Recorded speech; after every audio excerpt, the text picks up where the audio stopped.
parents of these kids that are in our schools? Where are they all working? How do they support these kids and support their families? And what, if anything, is being done at the state level to go after the people that are employing all of these? So it's interesting, so one of the things I did, and Cayenne ran the package in 23, was, we did a bunch of stuff to crack down on illegal immigration. One thing we did was employment verification. So it's illegal in Florida to employ an illegal, period. But what we said is you got to run through public and private sector, run them through E-Verify, and if they don't pass E-Verify, you can't hire them. And the legislature said they didn't want to do it, and then they said, well, okay, if a company has 500 employees, then you do E-Verify. I said, 500? Then like, 250.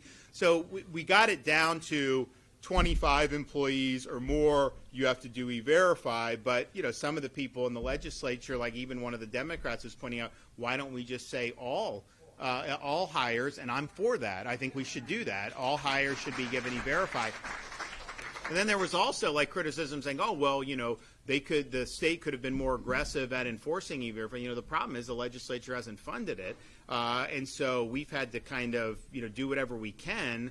And there have been people that have been held accountable, but not as robust as it should. So if you went to fully verify, not just 25 or more, and then you funded it so that it could be enforced, that would make a difference. Now, I will say this, though, because I was asked yesterday about, we had a situation a couple years ago, there was an illegal employed by a contractor, and he wasn't qualified to be operating heavy machinery, but he was, and he ran over a sheriff's deputy and killed him. And so, the illegal has been charged by the state attorney down there in Tampa Bay area, I think Pinellas County, and I still don't think he's gone to trial, which is ridiculous with how slow this stuff moves. But so he'll end up getting, convicted most likely and have a serious sentence. But then we went after the contractor and said, wait a minute, you hired, an illegal.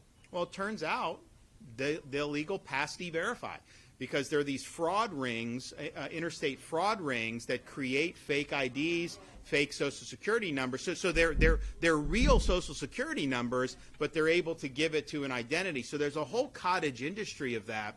So I think would be helpful, and I think that you're going to see probably the Justice Department want to do this under President Trump.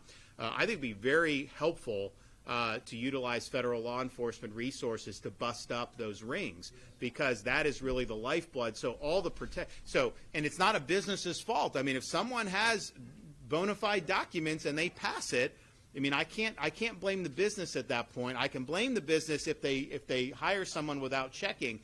So you have that, and I think it's a big problem. So hopefully they'll be able to disrupt some of that. But E-Verify is only going to be as good as the information that you're getting. And if you're actually getting valid information, then the E-Verify system is not going to stop that. And it's going to be very, very difficult. One more, and I got to run.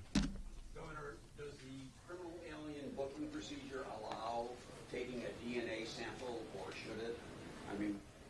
Do you guys do that anyways, or what do you do for that? Just forget about criminal aliens. How do you do swabs?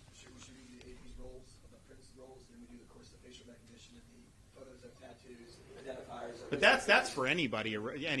So, DNA is the question. do you do DNA? You don't? We have about 11 on a plan that 11 of the sheriff's departments that are doing the rapid DNA system that was voted in last year. Okay. To be able to work up in that. But that is that only for illegal aliens, or would that be it could be for anybody? So yeah, well, I know we've had people that have wanted to address it. But look, the reality is this. We now have a situation where this is a national priority. The voters have voted.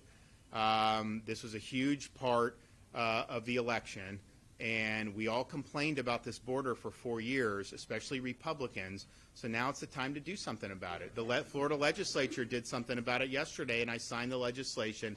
Florida is doing something about it. We need other states to follow suit, and hopefully we'll be able to end this problem once and for all. Thanks, everybody. God bless.